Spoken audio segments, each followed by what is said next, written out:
Lately we've been doing a lot with weapons mounted lights, and I think the first one that I've done recently is the Enforce APL, which is an excellent light system for your handgun. I've done a lot of rifle light reviews over the past few years, but handgun lights have been one of those things where I've just not done a lot with them. I picked up, while I was at NRA in Nashville, the Viridian, and this is the X5L, and it is a light with a laser. But we're going to go ahead and take a serious look at this weapon system and some of the philosophies about using a laser with your light. Giving you some added advantages. It gives you two really good options, and really guys, light is your best security tool, but evil things happen at night typically. Definitely there are some things that happen during the day, but predominantly low light situations are where most of your crime happens. Now you get the usual stuff with the box, your owner's manual, things like that. Those are important to read, especially when you're looking at something like this. But I'm going to go ahead and describe, and we're going to talk about all that in detail as we look at this system. But one of the things I really wanted to show you is how this is mounted, and this is their new version. Now I got this from Georgia Optics while I was in Nashville at the NRA annual meeting. Georgia Optics is the #1 seller of Trijicon in the country. They do a ton of things with Trijicon, and I've got a couple of things coming up with that. But one of the things I wanted to hit first was this Viridian, and Viridian in Latin stands for green. Green is a very viable option for lasers. In fact, I would pick green over red anytime. Your eye naturally picks up green better. As you can see, it's already mounted on this small little block, which is very similar to the Glock, but inside are your tools, which I think is a really cool way to display this. The way to access the tools and your battery are also in this little compartment. It says open this way, reveals all the contents. The body of the X5L is an anodized aluminum. It's aircraft grade 6065 T6 aluminum. Has a bezel here with the light. Of course, you can install your battery here. I really like that specifically because once it's mounted onto your pistol, it makes it really easy to be able to pull this on and off. Sometimes I've had some systems that actually the battery is entered into the back, and that definitely causes a lot of issues if you have it already mounted. You do have your rail system here and here. There's small little set screws that hold that in place. There are different sizes that you can get as well according to what you're wanting to mount it to. Your on-off switch either side, so it is ambidextrous. Here we have the laser. It's right here inserted, and then you have windage and you have elevation right here, and that's one of the things this tool really comes in handy. You can take care of your rail system here, use the other side to adjust your windage and elevation for your laser. With the light, it's not as important, but with the laser, you're going to mount this to where the laser is pointing in the same point of impact as where you're shooting. And of course, you have your laser here, the barrel up here, so there is a distance here that you're going to have to account for. Marked X5L right here on the side. They do make a compact version, which is the CTL, and it'll be marked as well.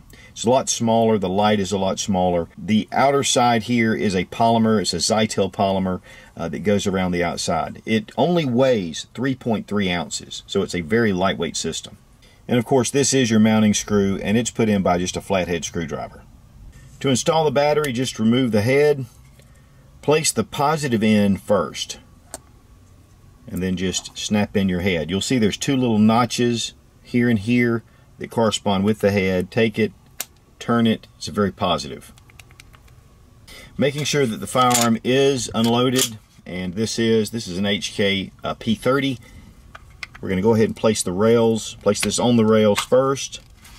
You can again adjust these rails to fit whatever rail you're putting it on, and if you want to tighten those down, of course, here are your set screws. I did loosen these up just a touch just while I was examining it, so we're going to check it out. We're going to go ahead and tighten it down just a little bit. Okay, we want to make sure that we have it lined up with the Picatinny rail, so when we're putting our bolt through, it fits. Then we'll take our screwdriver and tighten it down.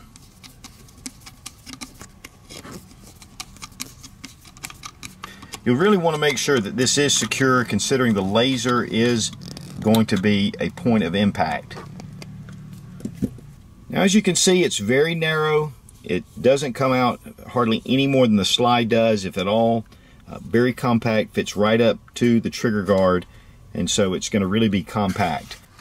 Now the dimensions of the light are 2 3/4 inches in length. It's 1 1/4 inches in width, and it's just about 1.5 inches in height, which of course matches most of your trigger guards.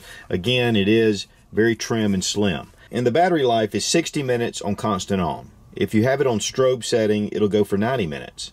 The lumens are 160 lumens for the flashlight, and then when it goes to strobe, it's 190 lumens. And it really lights up a large area. The LED in here is just exceptional, and it has a mineral glass lens. The bezel here is polymer, so that's going to keep it from getting dinged up. It's going to be a little softer. This is not a toy. It will be seen in daylight up to 100 yards, and we've done some tests with it, and it does. It's really bright. I've dealt with a lot of lasers. In fact, one of the things I've been turned off by lasers is just the weak, you can't even hardly see it during the daytime. But this will also be visible at nighttime for 2 miles, which is incredible. So this is not just an inexpensive add-on to your pistol. This is a really great piece of kit. Now to set constant on, just tap it and you're at constant on.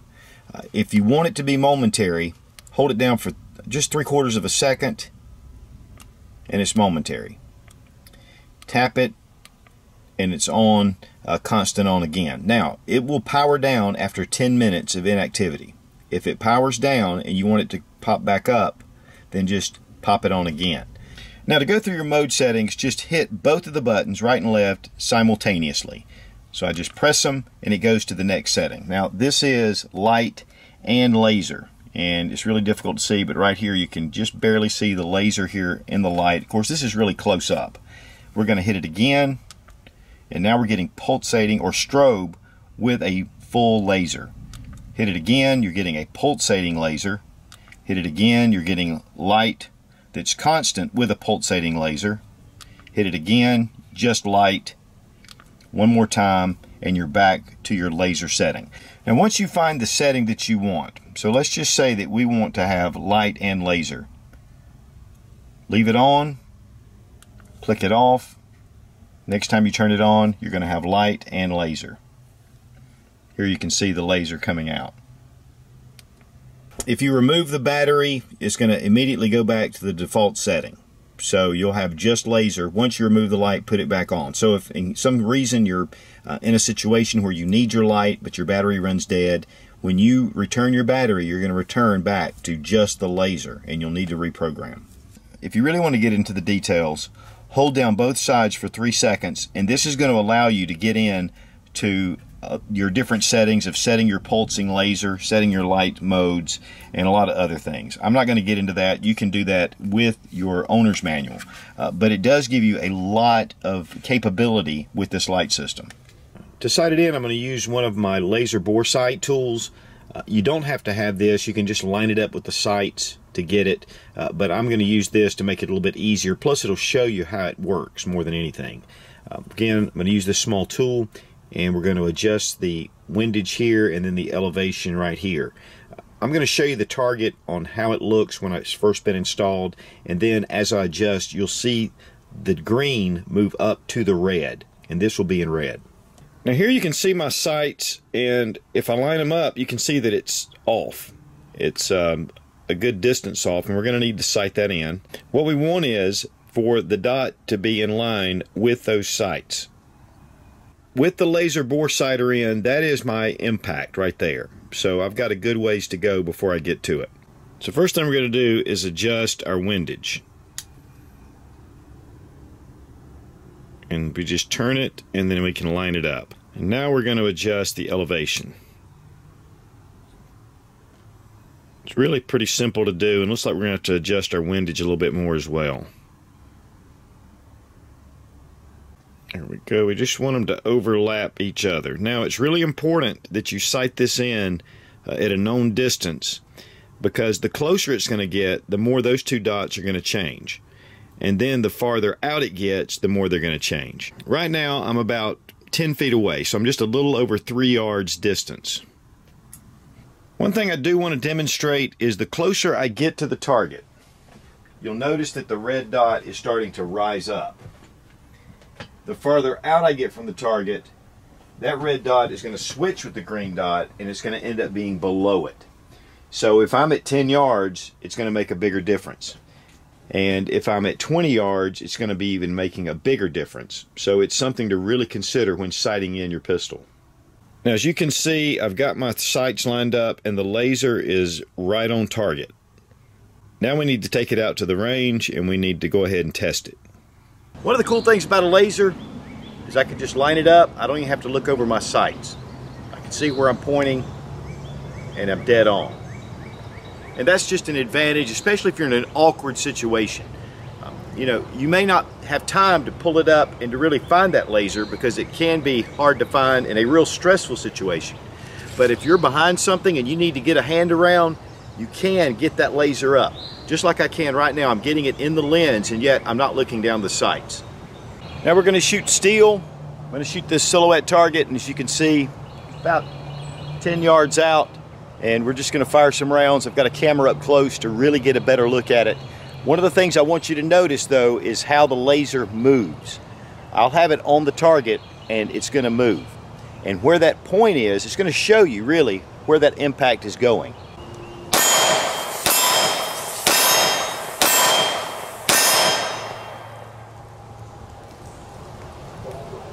I just hit my paint can.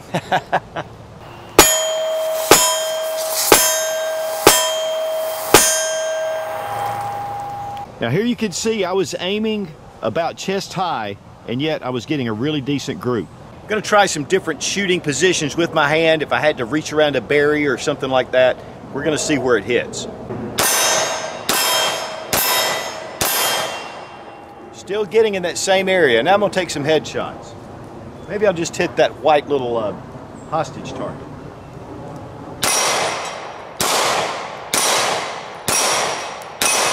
Now the biggest thing with lights, and definitely with a laser, is training. And training with your laser, using it when you're going out to the range, not just putting it on as a second afterthought. When you get into a real serious situation, you're going to need to be able to count on this and to be able to make sure you're getting your shots right. Again, I think there's some definite advantages to the laser, especially in odd shooting positions.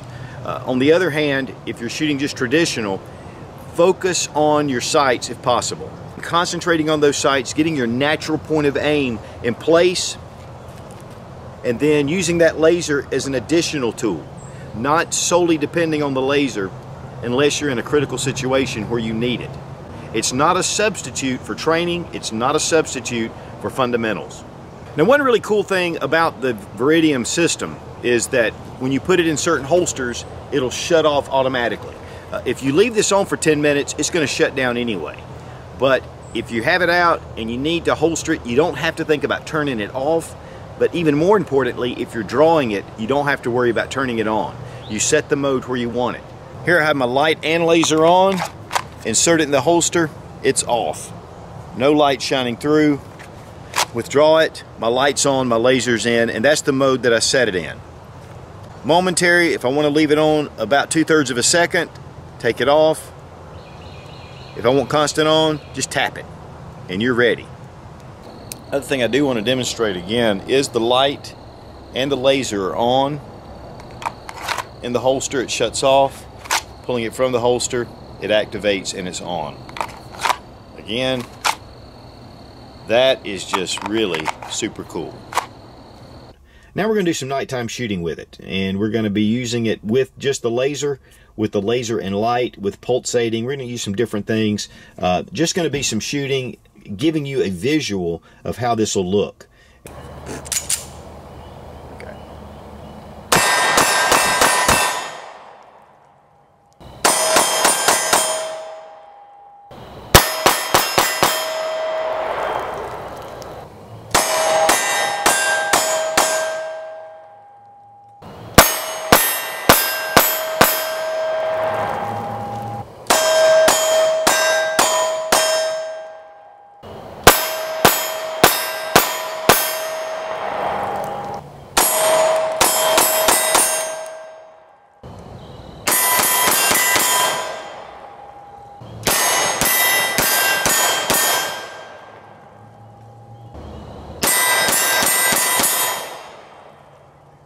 Now right here is a telephone pole, and I've got my light on, and it's probably about 15 yards out, and you can see the laser going up the pole. That tree is about 40 yards out. Now I want you to look how bright that is. Now if you look, and you can see the laser down there, that's out at my range. That is 100 yards off, and you can see that laser just bouncing back and forth. We were looking at barrels earlier down there, and it was picking up those barrels really easily, and this was even in early evening. This laser is a professional laser. It's not one of the cheap toys. It's definitely got a lot of power behind it. Now during the daylight, this is reported to be visible up to 100 yards. At night, up to 2 miles. And guys, I'm telling you what, I really feel that that is the case, because this is a strong beam even out there at 100 yards. It's definitely going to go a lot farther. Now, these are available at GeorgiaOptics.com, and one of the things they have across their banner is that they will beat any price. They guarantee to have the lowest price, and call them if you find a price lower and they'll beat it. So this is just a great way to know that you're getting a good deal. These run $249 on the Georgia Optics website. If you find them cheaper somewhere else, call them and they'll give you a better deal.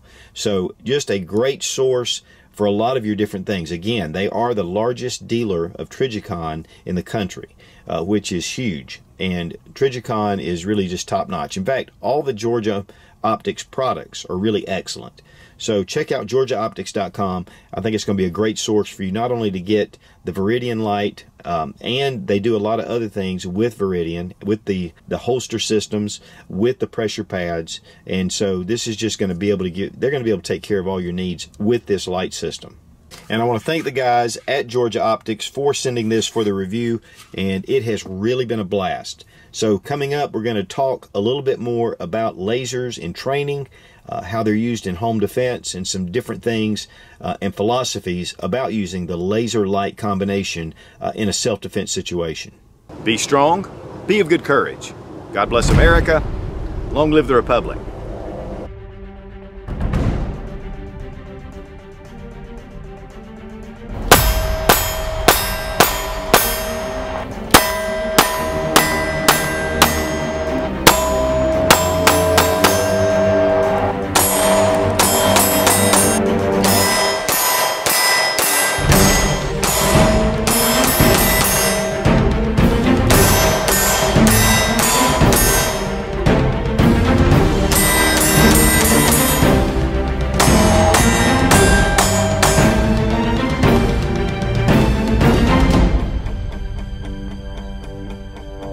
Pretty weird shooting it at the dark and hitting that. Pretty cool, ain't it? It is. Typically shooting at a distance. Now I think this can has seen better days. Looks like it took one right here. Coming off that steel, it'll definitely kill you. That's why you got to really be careful when shooting steel. Of course, the good thing is it's directional, and this just happened to be in the wrong direction. Now I've got a light and a laser on you, man. But before that, I just went ahead and got... Allows you to adjust your laser. I don't know what that is. My neighbors love me. I bet so.